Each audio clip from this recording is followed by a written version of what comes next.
Welcome back to our Advent journey following the path of Our Lady of Guadalupe and Saint Juan Diego. This is, ladies and gentlemen, the second to last day number 24. We still have tomorrow, and we still have day number 26. But hey, it's the final countdown here. So close to the end now, and it is not too late. It's still not late to make a big decision. To let yourself be compelled by these invitations for conversion. In the end, that's what it's all been about. That's what Advent is about. That's what the Nican Mopowa is offering us to make our season about. Conversion.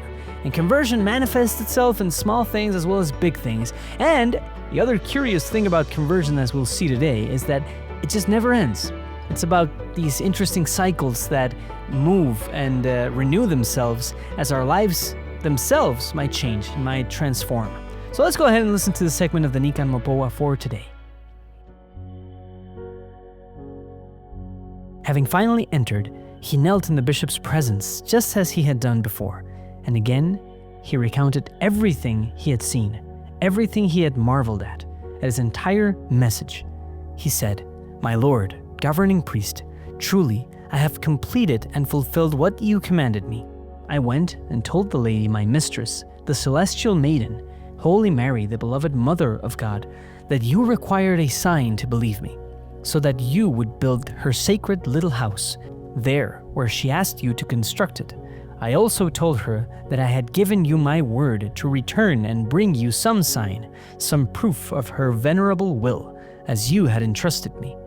And she listened well to your venerable request, your venerable word, and she received with joy your petition for the sign and the proof, so that her loving will might be carried out and fulfilled. And now, while it was still the dark of night, she commanded me to come see you again. I asked her for a sign to be believed, and she said she would give it to me, and she fulfilled it immediately. She sent me to the summit of the little hill, where I had seen her before, to cut varied flowers like those of Castile. I went and cut them, and I brought them down to her, and with her venerable hands she took them. Then once more she placed them in the fold of my tilma, for me to bring them to you, for me to personally deliver them to you. Although I knew well that the summit of the little hill is no place for flowers to grow, it is only rocky, with thistles, thorny plants, wild cacti, and mesquite, I did not doubt because of it, nor did I hesitate. I went toward the summit of the little hill and saw that it was now a land of flowers. Varied flowers had blossomed there like the finest roses of Castile, filled with dew, splendid. So I immediately went and cut them, and she told me that I was to give them to you on her behalf, and that this would be my proof, so that you might see the sign you requested to carry out her venerable will, and so that my word, my message would be proven true. Here they are. Please favor me by receiving them." Well, here we are again, and where Juan Diego enters the bishop's presence again, and he begins to relate his entire story that we've already heard again. And in his own account, he mentions that he had to climb the little hill again, and he descended from the hill again so that the Blessed Mother could bless these flowers. And she now commanded him once again, to go and tell the bishop everything he had seen again. So you see, the Nican Mopowa is not this typical epic story as you might find in your Hollywood plate.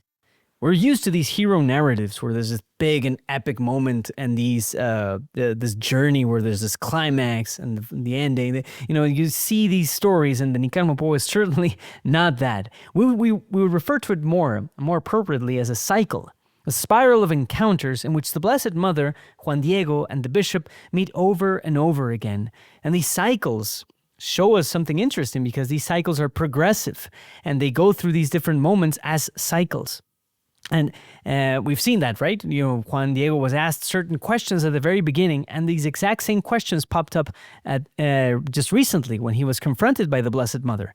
That's a cycle. And these cycles show us something important about the Christian life, because the Christian life, sometimes it doesn't relate more to these hero narratives of these big Hollywood moments. It relates more to these cycles. Many times conversion, this 180-degree turn in our lives is really about returning. So it's It can also feel like a 360 degree, like a full turn of something where this cycle is restored. It's about returning in a spiral to some innocence we've lost, returning to God. It's about choosing again to believe in the Lord's power for our lives and His perfect will for us. And we return, but we're not the same. We return transformed, perfected in love by everything we learned on the journey. So this conversion we've talked about, this change of direction, is not a once and done thing. By its nature, conversion implies that we have to do it again someday. I don't know about you. I met the Lord when I was 18 years old. And I think every day requires some amount of conversion, of course, repentance and loving and knowing how loved I am. But also there's some big moments in my life that return to this conversion. So the conversion actually takes place daily, but also constantly in these bigger narratives that I find myself spiraling back to. Being loved by God. I'm a beloved son of God. These basic truths sometimes find themselves in a cycle. So by nature, it implies that we have to do it again someday, and that's how these cycles work. And these cycles are what allow us to discover the depth of the Lord's love for our lives over and over and over again. We discover the same truths, but they're not stagnant. They're rediscovered. So what are the things you feel reluctant to do again? You see, these cycles mostly have to reflect themselves on the things that we do daily. So the daily cycles we go through, the routine of chores, maintenance, and care for your home, the foundational relationships, those things that just repeat themselves in a seemingly endless cycle. Those are the moments and those are the places where the Lord wants to be most present at. The conversion that God has invited you to live throughout this whole journey must especially be reflected in those cyclical and repetitive tasks. You have to give them away and give them a new and profound meaning. Let God renew you specifically in those aspects of your lives that might seem stagnant, routine, monotonous. So that is the place where He can transform your existence over and over again and again and again. Thank you so much for joining us today on this Advent journey. We'll see you tomorrow. God bless.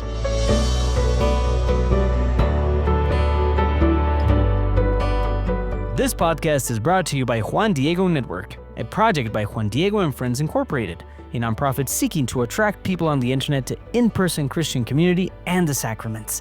Visit JuanDiegoandFriends.com to check out our other missionary initiatives.